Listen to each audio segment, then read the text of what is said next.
My name is Madison Williams. This is lab number 5, assessment of the neurological system. My name is Jeffrey R. Williams, and I consent to be videotaped in this assessment for this class. First, we'll begin by testing cranial nerves.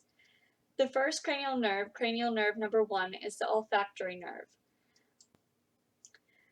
When testing the olfactory nerve, we will first assess the patient for any loss of smell, any head trauma, abnormal mental status, or if there are any brain lesions present.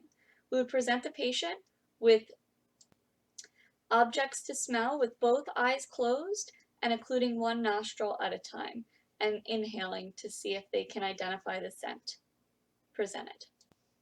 Next is cranial nerve number 2, the optic nerve.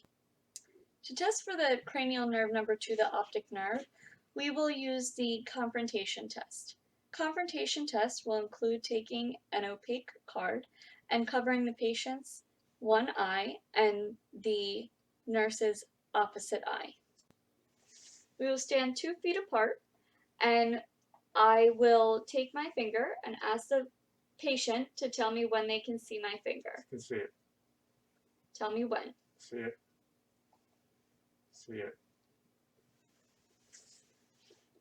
Hold on. This test assesses the peripheral vision of the patient. Next, we'll be assessing cranial nerves 3, 4, and 6.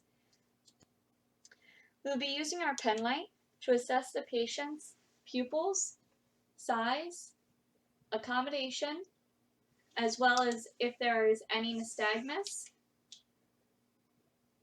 and assessing the diameter of their pupils.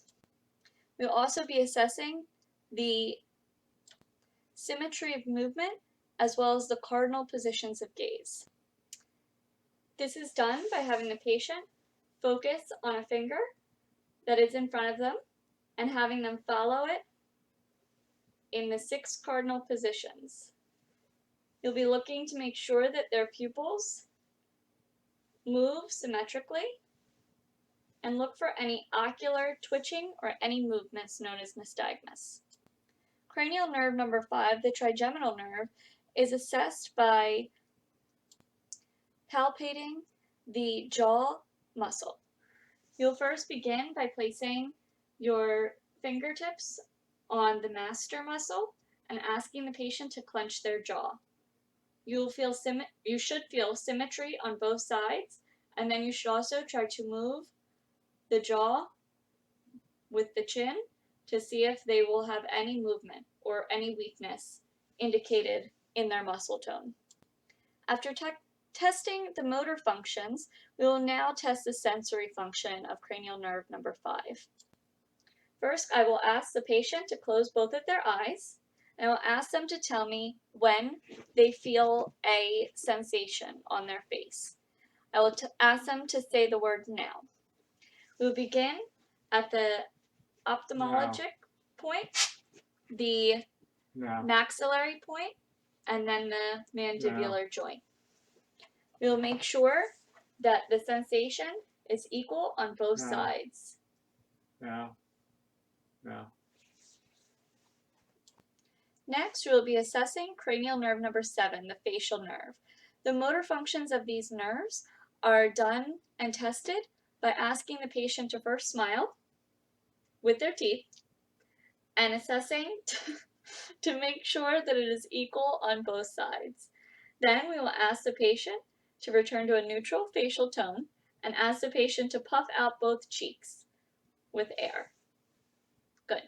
Make sure that they are both equal as well from both sides. Return to a neutral place and ask the patient to raise their eyebrows. Equal as well as wrinkles are present. Next, I will ask the patient to frown. Make sure that that expression is equal on both sides. And then lastly, we'll ask the patient to close their eyes tightly. When doing so, I'll try to move their eyelids up and make sure that the patient is able to maintain closed eye position. While performing my exam, I'll be testing for cranial nerve number 8, the vestibular nerve. This is done by making sure that the patient is able to communicate effectively by listening and being able to hear everything that I am saying. I will change my tone of voice, performing a whisper test as well. Cranial nerve number 9, the glossopharyngeal nerve, is assessed by taking a tongue blade and asking the patient to open up their mouth and say ah. You would depress the tongue off to the side and assess to make sure that the uvula raises as the patient says ah. The next cranial nerve is cranial nerve number 10, which is the vagus nerve. This would be done by taking the tongue blade and stimulating the gag reflex. Cranial nerve number 11, spinal accessory nerve, is tested by asking a patient to raise their shoulders, shrug their shoulders, while I push down and relax. I'll be assessing for equal strength on both sides and the push of resistance to assess for the muscle weakness. I will then ask the patient to turn their head to the side, in which my hand is on that side, and I will ask them to meet me with resistance. I'll do the same thing with the other side.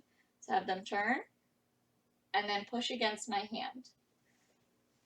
I'll make sure that the strength on both sides are equal, as well as strong. While assessing cranial nerve number 9, with the patient's tongue extended, I would make sure that the tongue is appropriate size with no atrophy, as well as no tremors are present. I will also now assess for cranial nerve number 12, the hypoglossal nerve, by asking the patient to say the words light, bright, and dynamite. I'll be assessing for the clear and distinct sounds of each of these words. Light, bright, Dynamite. dynamite. Light, bright, dynamite. The next portion of this assessment includes the inspection and palpation of the motor systems. When assessing the tone of a patient's muscle movements, we can ask the patient to first completely relax, as if they are a rag doll. We will then take the patient's elbow, and while they are relaxed, passively move the muscles. We will be assessing for any involuntary movements which should not be present, and we will also assess a slight resistance while doing this test. To assess for the cerebral function, we will look for coordination and skilled movements.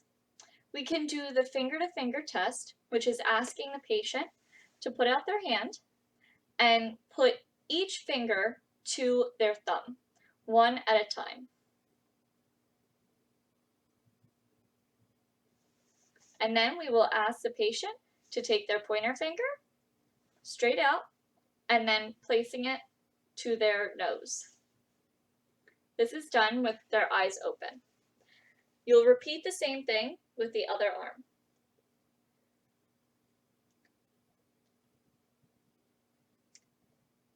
And then finger to finger test. We will be noting any involuntary movements and any issues with this functional skilled movement. Next, with the patient in a supine position, which I am aware that this is not a supine position, but for demonstration purposes, the patient would be in a supine position and they would also perform the heel to shin test. This would be done by having the patient's one leg straight out in front of them, this leg, with their heel straight out, touching the ground. Good. Which would be lying on the bed. Then you would ask the patient to take the heel of, which is their left heel, place it to their knee, and then drag it down to their ankle. You would be assessing for the straightness of this test being done. You'll perform it on the opposite leg as well. So heel to the ground, which would be lying on the bed, and take the ankle of the opposite foot and rub it from the knee all the way down to the ankle. This should be done in a straight line for proper coordination of skill assessment. The next series of tests will be focused on balance. When the patient walks in and out of the room, we will be assessing their gait, making sure that their steps are equally spaced apart and that the patient is able to walk 10 to 20 feet. Next, we will ask the patient to walk heel to toe. We will begin by having the patient place their one foot in front of the other and then assess their gait as well as their balance. While standing close to a patient, you can perform the Roomberg test. This is performed by having the patient stand straight up and down with their hands at their side. Ask the patient to close their eyes when they are ready, make sure that the patient is stable, and assess for their balance. With their eyes closed for 20 seconds, you can evaluate and assess their balance and their ability to stay in the correct posture. Next, we can ask the patient to perform a shallow knee bend test, if they are comfortable. Alternatively, if this method is not appropriate or the patient is of older age, you can ask the patient to rise from a chair without using armrests for support. So for this evaluation, the shallow knee bend test, you'll ask the patient to stand upright with their hands to their side and slowly and steadily raise one knee, slightly bending, and then put it back down. You'll make sure that you're next to the patient while assessing their gait for safety protocol. And you'll do the same thing with the alternate leg. Next, you'll be assessing the sensory system. This can be done in a variety of different tests, but we are assessing for pain as well as any other sensations such as vibrations that may occur. The sensation of pain can be assessed using the spinothalamic tract. You can take a tongue depressor blade and split it in half so that you have a sharp end as well as a dull, rounded end. This can be done on the patient's feet, but in this case, we will perform this on the patient's arm. We'll ask the patient to relax their arm and ask them to identify if it is a dull or a sharp point of the tongue depressor that we are touching them with. Dull. Sharp. The next is using light track. This is done by using a small gauze pad. You would have the patient close their eyes and ask them to tell me when they feel the sensation. They can say the word now or they can say the word yes when the touch is felt. Now. Now. Now. Now. You would make sure that both responses were symmetrical on both sides and the sensation can be felt on multiple points of the person's body. A sensory loss test can be done using grapethesia. The grapethesia test is when a patient closes their eyes, puts out their palm, and the healthcare provider, with a blunt object, draws a number in the person's palm for them to identify. 3. 4. You will do that with both hands, switching palms. That's a 7. That's a 9.